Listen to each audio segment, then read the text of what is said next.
bahwa di dalam dunia politik itu tidak ada yang namanya musuh sejati, tidak ada yang namanya kawan sejati.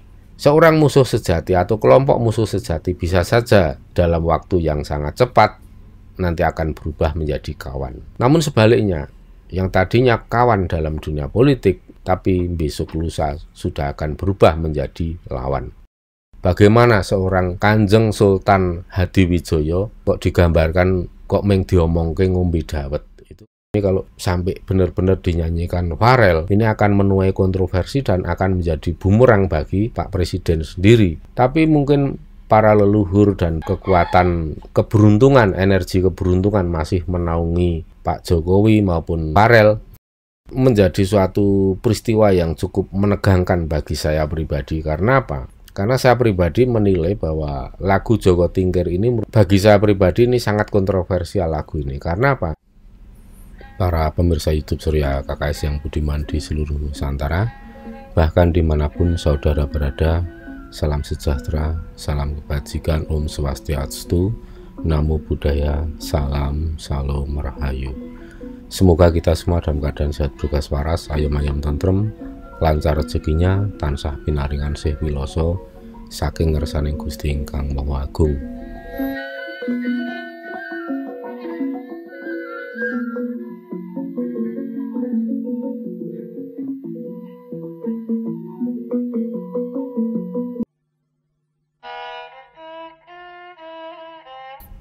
Pada konten berikut ini saya akan memberikan suatu penilaian akan beberapa hal yang mungkin di luar penglihatan sedulur-sedulur semua, terutama pada peristiwa yang menghebohkan dunia maya maupun dunia nyata, yaitu dinyanyikannya lagu Ojo Dibandingke yang dinyanyikan oleh Farel Prayogo, bocah kecil, seorang pengamen asalnya dari Banyuwangi. Ini benar-benar membuat gempar, dalam artian gempar yang positif ya. Ada dua hal setidaknya di sini yang bisa saya cermati dan saya nilai, dan ini bisa menjadi pelajaran yang berharga untuk kita semua, dan mungkin ini sedikit disadari oleh para warganet atau para netizen ataupun semua warga yang ikut serta dalam upacara hari ulang tahun kemerdekaan Republik Indonesia yang ke-77 pada 17 Agustus 2022 yang dilaksanakan di Istana Merdeka. Angka 77 ini merupakan angka yang istimewa dalam filosofinya orang Jawa. Pitu itu berarti pitulungan, pitu-pitu itu berarti pitulungan yang ganda atau double, dimana ini masih terjadi pada masa Suro Sesideman, dan ini merupakan suatu kejutan yang betul-betul membuat sebagian besar warga negara Indonesia memandangnya secara positif. Biarpun nyanyian itu dilakukan, ditembangkan masih dalam rangka acara hari ulang tahun kemerdekaan Republik Indonesia, tetapi saya melihat ini masih sangat positif dan wajar, artinya tidak merusak ketenangan, kesakralan sebuah upacara yang paling besar di negara kita, Republik Indonesia. Karena saya melihat tayangan lagu ini pada sesi terakhir, di mana semua momen-momen sakral, detik-detik proklamasi, pembacaan teks proklamasi, kemudian pengibaran sangsaka merah putih diiringi dengan lagu Indonesia Raya, semuanya sudah selesai, dan kemudian pilot-pilot kebanggaan kita setelah memberikan atraksi dan semacam selebrasi dari udara, barulah kemudian dilakukan acara seperti spontanitas kemasannya, yaitu menampilkan seorang bocah kecil bernama Farel Prayogo asal Banyuwangi. Memang ada 1-2 orang yang menilai miring ya, ini merupakan acara sakral, kenapa harus ditampilkan yang seperti itu ya.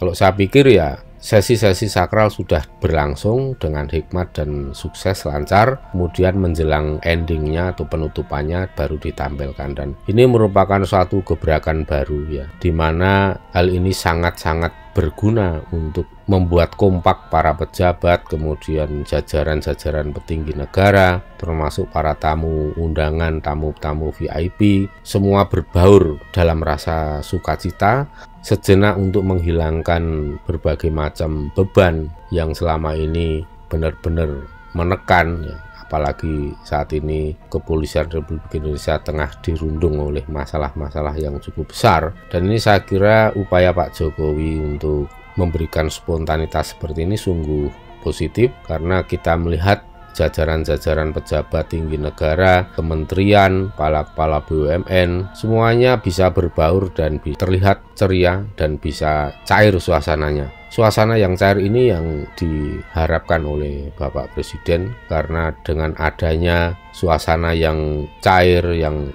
tanpa ada ketegangan, ini merupakan kondisi yang sangat diperlukan untuk membangun kekompakan dan semangat dalam membangun bangsa kita. Apabila para pejabatnya di atas sana itu terlihat kompak dan guyup rukun, juga bersemangat, maka auranya akan menjalar ke warga negara Indonesia. Jadi ini sangat penting sekali, dan ini mudah-mudahan menjadi percontohan yang sangat positif dan merupakan pelajaran berharga, dan semoga juga menjadi bahan kontemplasi semua pejabat yang saat ini menjabat maupun semua pihak, semua orang-orang yang punya cita-cita menjadi pejabat tinggi negara termasuk legislatif, agar supaya meminimalisir konflik, meminimalisir friksi-friksi, meminimalisir benturan-benturan, gontokan-gontokan di hadapan rakyat Indonesia. Karena apa? Konflik elit ini biasanya akan menjalar menjadi konflik di tingkat grassroots atau di level masyarakat. Karena bagaimanapun juga tokoh-tokoh politik ini ada yang memiliki massa yang besar. Nah, ini yang menjadi masalah. Ketika tokoh politik itu saling terjadi gontok-gontokan, maka di bawah juga akan terjadi gontok-gontokan antar warga masyarakat yang menjadi pendukungnya. Ini mudah-mudahan disadari. Jangan terlalu egois, jangan terlalu memikirkan diri sendiri. Ketika akan terjadi konflik, akan mengumbar ketidaksukaan atau konflik-konflik di panggung politik, hendaknya para pejabat juga mikir dua kali bahwa apa yang dilakukan itu tentu saja akan ditonton oleh seluruh rakyat Indonesia, dan nanti akan berimbas kepada para pendukungnya juga saling gontok-gontokan. Kita masih ingat adanya benturan-benturan di antara dua pendukung elit politik sehingga melahirkan istilah cebong dan kampret. Nah, ini merupakan suatu indikasi atau implikasi dari adanya kompetisi politik di tingkat elit. Padahal pelajaran berharga sudah disodorkan di depan mata kita, bahwa setelah terjadi ketegangan, persaingan yang ketat pada saat pencalonan presiden, setelah itu kemudian kita lihat sendiri antara kedua tokoh elit tersebut, yaitu Bapak Presiden dan Menteri Pertahanan Keamanan, semuanya baik-baik saja. Jadi di masyarakat Indonesia itu sebenarnya punya budi pekerti yang sudah cukup bagus dan memiliki manajemen konflik yang hebat. Saya nilai hebat karena apa? Ya memang terjadi gontok-gontokan keras, tapi itu di level media massa, di level media sosial. Namun begitu bisa ditemukan kemudian duduk bersama, yang namanya konflik politik yang keras sekalipun itu sebenarnya mudah untuk diselesaikan. Karena apa? Tetap saja kita merupakan satu warga negara dari bangsa yang besar, dan ini tentu saja warga negara yang sudah cermat dan sudah cerdas tentu akan memahami bahwa dalam dunia politik itu memang tidak ada musuh sejati, begitu juga tidak ada kawan sejati. Ini perlu digarisbawahi ya para pemirsa, bahwa di dalam dunia politik itu tidak ada yang namanya musuh sejati, tidak ada yang namanya kawan sejati. Seorang musuh sejati atau kelompok musuh sejati bisa saja dalam waktu yang sangat cepat nanti akan berubah menjadi kawan. Namun sebaliknya, yang tadinya kawan dalam dunia politik tapi besok lusa sudah akan berubah menjadi lawan. Maka jangan terlalu serius, jangan terlalu tegang banget ketika berkecimpung dalam dunia politik kemudian menghadapi lawan maupun kawan. Sebaiknya semua dilakukan secara lebih rileks, jangan terlalu tegang dan serius, karena efeknya akan luar biasa untuk memecah belah warga masyarakat di tingkat grassroots. Mudah-mudahan dinamika politik selama dasawarsa terakhir ini bisa menjadi pelajaran yang berharga bagi masyarakat Indonesia untuk mendewasakan bagaimana cara berpolitik yang baik dan bijak itu, bagaimana cara berdemokrasi yang sesungguhnya. Jangan hanya terjebak tidak sadar hanya berada pada pseudo demokrasi, yang itu merupakan demokrasi yang hanya lipstik, hanya kosmetik saja, alias demokrasi yang masih palsu. Berdemokrasi perlu pembelajaran, perlu latihan, perlu dinamika politik, perlu perjalanan sejarah yang tidak singkat, dimanapun terjadi hal demikian. Namun, yang paling penting adalah bagaimana suatu bangsa mampu bangkit lebih cepat, bagaimana suatu negara mampu untuk belajar lebih cepat. Kemudian hal kedua yang akan saya sampaikan di sini adalah ketika ada jeda lagu, ketika lagu pertama yang dibawakan oleh Farel sudah selesai, dan ternyata para hadirin dari ulang tahun kemerdekaan Republik Indonesia yang ke-77 rupanya seperti mesin diesel, jadi agak telat panasnya. Ketika sudah bersemangat akan turun melantai atau akan ikut joget bergoyang, ternyata lagunya sudah selesai. Maka di situ tampak secara psikologi sosial itu tampak ada getun ya, rasa nyesel kok tadi nggak turun melantai.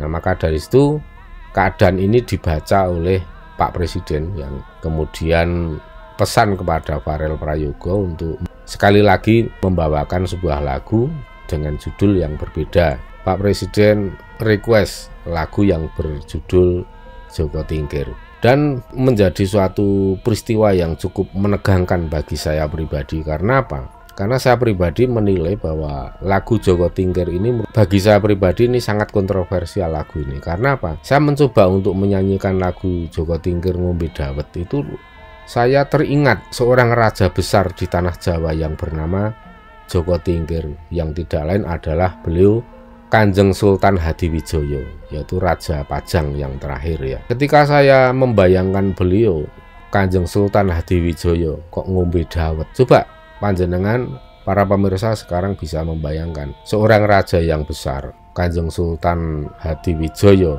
ngombe dawet, dan itu yang mengatakan seperti itu rakyat jelata di zaman sekarang. Bagaimana perasaan Anda?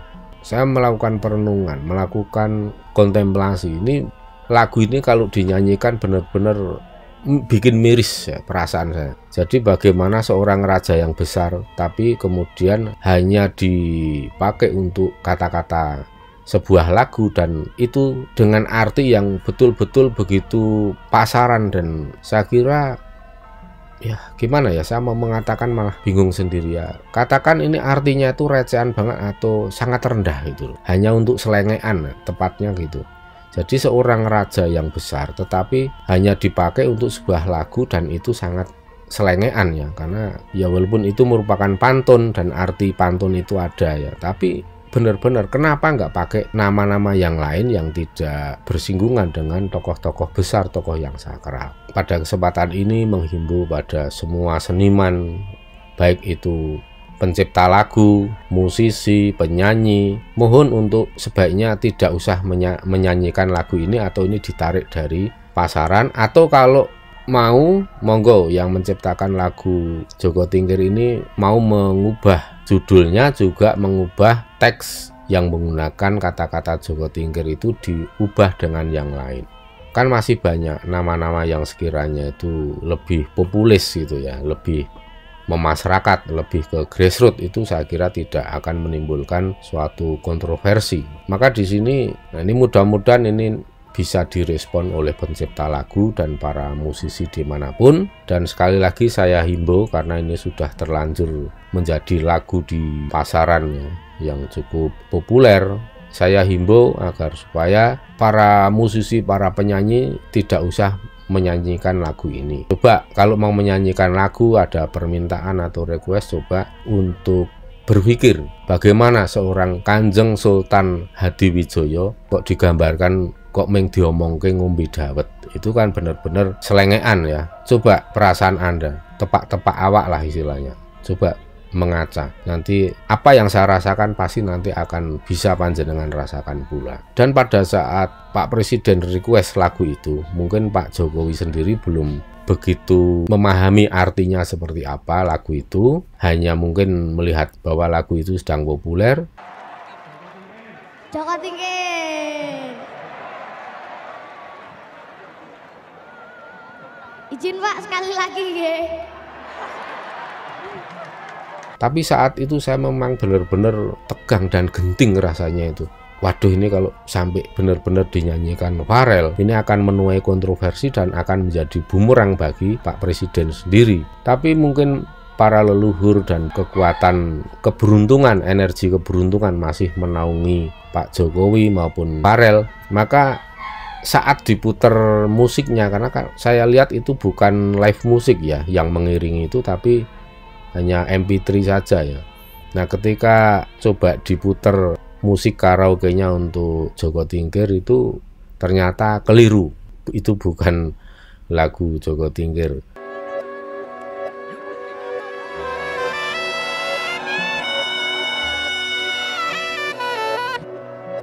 Audionya bukan yang ini katanya.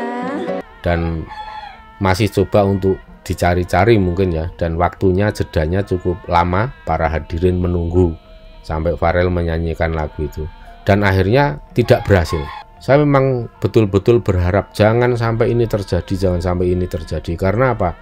Wah, ini bisa nyungsep betul itu nama baik Pak Jokowi selama ini yang sudah dibangun. Dan apa yang saya harapkan itu kok ternyata bisa terwujud. Jadi saya senang sekali bahwa lagu itu gagal ditampilkan oleh Farel, dan hanya di situ Farel mengusulkan untuk menyanyikan lagu Ojo Dibandingke itu sekali lagi. Jadi ini memang ya lucu ya, lucu, tapi ini benar-benar suatu peristiwa yang luar biasa, dan dibalik semua peristiwa yang seolah-olah kebetulan dan sederhana ini, kalau saya melihat ini bukan suatu kebetulan. Memang Pak Jokowi sedang dilindungi oleh energi keberuntungan. Itulah yang saya sering sampaikan pada para pemirsa. Tansah nyandung nyampar sekar ceng pongko mulya, sak tiba-tibane tansah nemu bejo. Artinya ya dimanapun kondisi apapun akan selalu menemukan kemuliaan, dan sekalipun jatuh terjerembab tapi tetap berada di tempat yang keberuntungan.